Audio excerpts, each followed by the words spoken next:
Good morning, Warzone kids. That's my term for those of us that grew up with a childhood that was more like a low-grade guerrilla war than it was a supportive nursery. I'm a child sex abuse survivor, and as an adult, I live with borderline personality disorder. I'm a recovering addict and bulimic. And I think of our psyche, our soul, ourself as a Jenga tower. At the beginning of the game, it's a solid block of wood. With every turn, you take a piece of wood off, you take one of the blocks out, and you put it on top. If you're a Warzone kid, like I am, then by the time you reach adulthood, that Jenga tower is a tall, unsteady, swaying thing. Your Warzone, you may be a child sex abuse survivor like I am. There are lots of us around. 1 in 6, 1 in 5, 1 in 4 men and women are child sex abuse survivors. The overwhelming majority of us were caused harm by someone in our families. And at a minimum, someone that we knew. The overwhelming majority of child sex abuse survivors were caused harm by people that were known to them in their immediate family, in their extended family, or someone that they knew. There's a lot of talk in society right now about, like, white van pedophiles, that kind of thing, kidnapping, stranger danger, all that.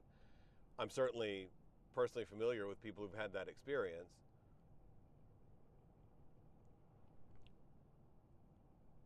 And most of us, by numbers, many more people were caused harm by people in their immediate families. Now, your war zone may have been racial, it may have been societal, it may have been chronic physical harm, abuse and neglect, societal harm, emotional harm, whatever it was. If the idea of a war zone kid resonates with you, then you probably are one. And I make these videos. I'm on YouTube at Trail to the Western Lands, on TikTok at Trail to the Western Lands. And I'm selling a book proposal now called A Pilgrim's Progress, Letters from the Trail to the Western Lands. And I take the idea of the inward journey toward peace and wholeness, toward the Western Lands, the place of peace and wholeness where we learn and become what we are. And life is a journey to that place. And that place is in the present moment where we are right now. I kind of imagine that like an external journey, like an actual pilgrimage. And so I've got a couple characters, pilgrims on the trail, and they write letters back and forth. And they encounter obstacles on the trail that relate to the obstacles we face in life. The Grail Forest, where you're just lost and you can't find your way out except by learning to listen to yourself. The Moonlight Miles, which are graceful passages that last for a time when the walking is easy and there's a full moon and you can see in front of you. Now, the next section that our pilgrims come to is called the Canyon of the Furies. I lived in New Mexico for a while, in Santa Fe, and I remember going out hiking once to some canyons. I think they're called box canyons. I think that is a term, a general term for kind of narrow canyon that kind of feels like you're in a box. Maybe it has a more specific meaning than that, I don't know. But I remember walking down some real narrow canyons in New Mexico, like a maze.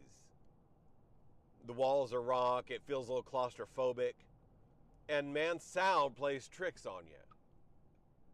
You can't tell where sounds are coming from because they bounce all around them rocks. Now, our pilgrims on the Trail to the Western Lands, walking through the canyons of the Furies, and they start to hear the voices of screaming demons chasing them. Demons, Furies. Furies are creatures from ancient Greek mythology, and the Furies were old, ancient gods, predated the Olympian gods like Zeus and Athena and Poseidon and Ares. The Furies were old gods of the land. The Furies pursued those that needed pursuing. The Furies pursued those that shed the blood of the innocent. And the Furies never stopped screeching. The Furies screeched with harsh sounds and they had fetid breath that smelled like rotten meat, and they had sharp, rending beaks like raptors, and they had sharp talons, and they would pursue you. And our canyons are pursued by the Furies, screaming at them. Can you relate? Warzone kids? I can relate. I've lived much of my life with Furies screaming in my mind. They started screaming in my mind as a small child. They screamed in my mind so loud that I would do anything at all to drown them out. When I was a small child, the only substance I could find to abuse was food. And I would cram my gullet full of whatever I get my hands on. Life cereal. Sludge I would make by whipping up Ovaltine and milk and putting cookies in it. Oreos and peanut butter. I would stuff the ears of my psyche with food to drown out the screaming demons and then heave it all up again. I'm a recovering addict and bulimic. I was also a chubby kid, and more often I would cram my gullet full of that stuff and not puke it up again. And then I just hated myself all the more. I'm a fat bulimic. How stupid am I? Good Lord. As I know a good number of bulimics, and many of them share the view that the darkest they ever felt in their life was standing up from the toilet, heaving your guts out into it, and looking at yourself in the mirror and seeing there's nothing in the world that you hated more than that stupid face looking back at you out of the mirror with your watering eyes because you've been heaving, with your scratchy throat. Yeah, you might be able to relate. If you can't relate to that specifically on the basis of heaving up Oreos and peanut butter, well, you might have your own Furies. If you're a Warzone kid, you probably have some type of Furies. I'm an addict. As soon as I got old enough to start putting drugs in my body, I did. Pot, the friendly drug, yeah, it's real friendly. I disappear into it for months and years at a time. Legal or not legal. If you're a Warzone kid, it ain't for you. Well, it ain't for this Warzone kid. You do as you like. I'm a recovering addict. Anything I put in my body to change how I feel is not for me. Snorted heroin.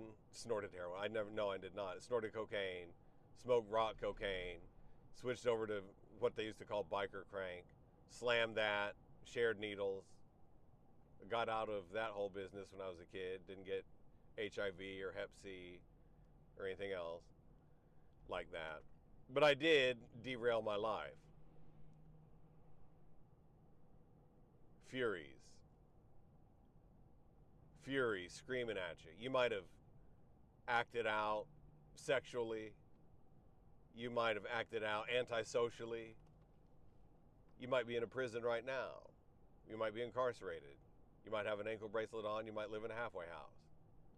You might have so many DUIs you got to take a rickshaw to the store the rest of your life. You might be in a psych unit. You might be in and out of a psych unit. You might be in and out of a psych unit in a prison. But you probably know what the Furies are. The canyon of the Furies is when you're chased by those demons through life and you run to stay in front of them. You run as fast as you can, slamming as much dope as you can, getting as high as you can, working as hard as you can. If you can make partner, maybe them demons will shut up. If you can make level D shareholder in the law firm, maybe those demons will shut up.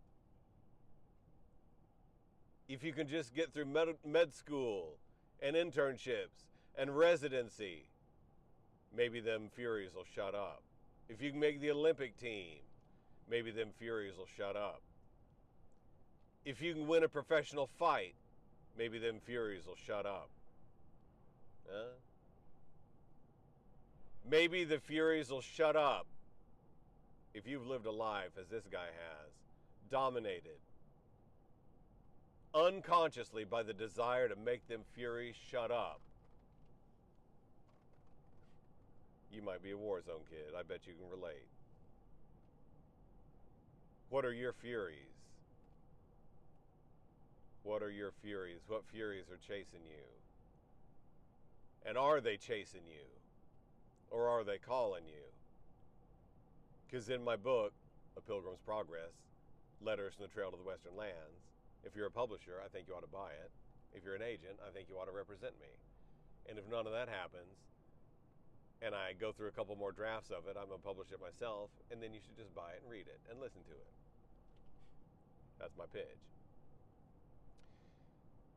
If you're a war zone kid and you think the Furies are chasing you, you might be in one of them box canyons like I was in New Mexico, and the Furies might not be chasing you. They might be calling you.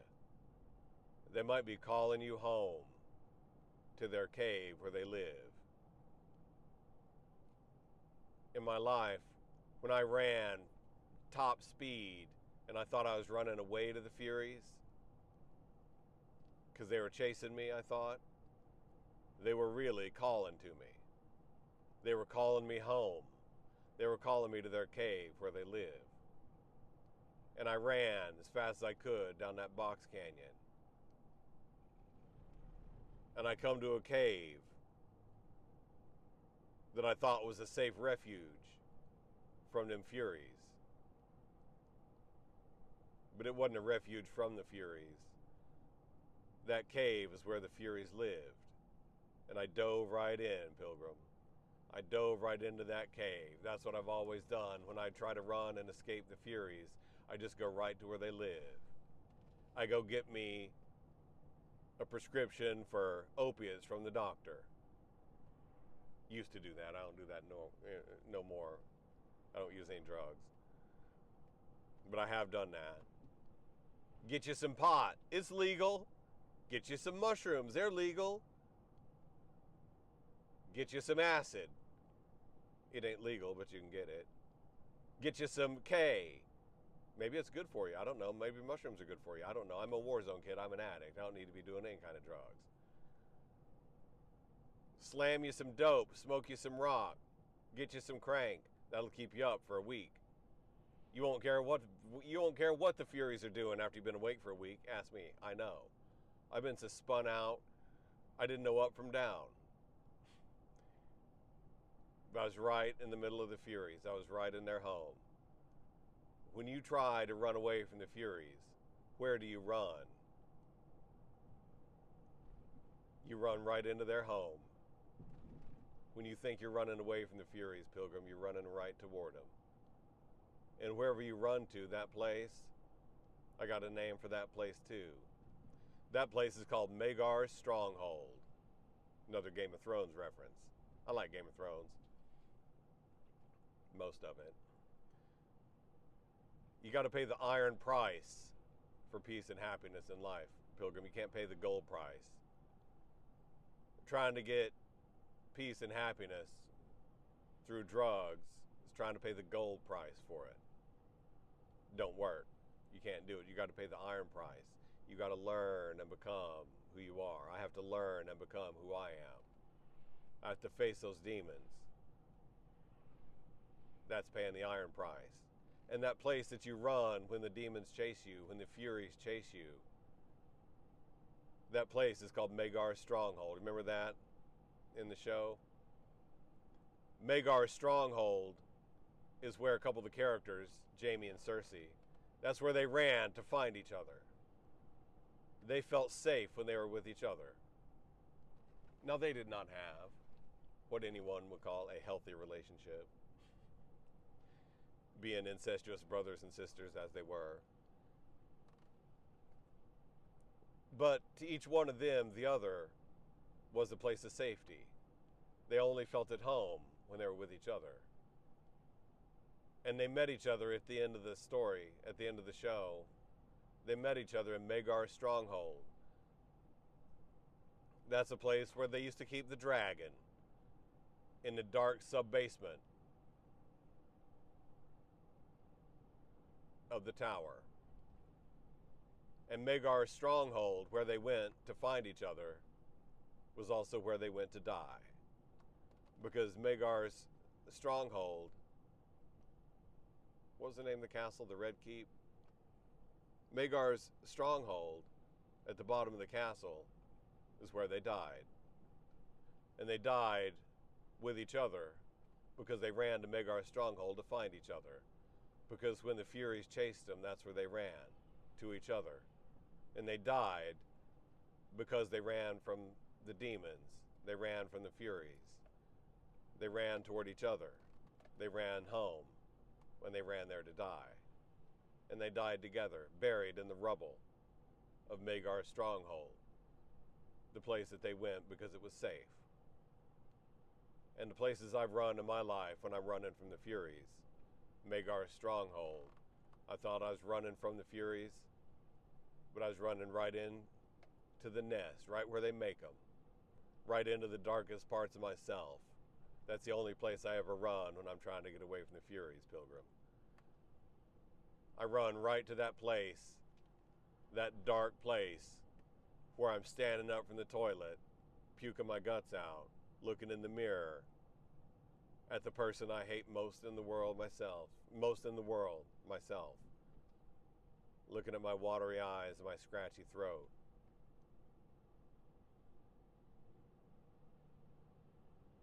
And thinking about other bulimics I have known and loved. Magar's stronghold. When you think you're running from the Furies in life, Pilgrim, you're running right toward them. Right to where they live. You're running right to Magar's stronghold. There's a way out, Pilgrim. There's a way out of the demons. There's a way out of the Furies. There's a way out of Magar's stronghold. When you look up at Magar's stronghold and you look to where the exit is, and you see the sunlight up there at the end of that tunnel, you see a silhouette in front of that sunlight. And that silhouette is the demon that chased you in. The only way out of Magar's stronghold, the only way to escape the Furies, is by going right up to him, Pilgrim. Going right up to those Furies, face to face, and waiting for them to open their big slathering beaks and smell the fetid breath of the rotted meat that's your life in their mouth, and putting your head right in their mouth. That's the only way out, Pilgrim. Find the biggest demon you can. That demon is right in front of the door that'll let you escape from Magar's stronghold. Put your head right in its mouth and see what happens. You know hopelessness. You know despair. For many addicts like myself, that feeling is the feeling that comes right before you go to your first 12-step meeting and get you a white key tag or a white chip. When you got nothing left to lose, that's when you'll try anything. Rock bottom, the bottom of Magar's stronghold. When you're at rock bottom, you know it, because rock bottom is the only place you're ever going to be where you're desperate enough to do what you got to do to get out. To run right up to that demon standing in the doorway of Magar's stronghold and put your head right in its mouth, Pilgrim. What happens after that is the demon doesn't devour you, you devour the demon. That demon is part of you. Demon comes from a Greek word, daimon. It means a spirit. That spirit is part of you. Those Furies that chase you are part of you chasing yourself. That's this Pilgrim's experience. Those demons are part of you chasing yourself. And when you face those demons head on, when you face those Furies head on and you deal with your terror and your fear and your black night, your own face looking back at you from that mirror, the hard eyes of hatred can turn into the soft, almond-shaped eyes, the raven page boy hair, and the porcelain skin of someone who loves you. They turn into part of yourself, chasing you. Catch yourself, pilgrim. Put your head in that demon's mouth and reunite yourself with yourself. See how that goes. You already know what it's like to run from the Furies, pilgrim. You know what it's like. Any addict can always get high one more time. You cannot always recover one more time. For many addicts, that one more time is their last time.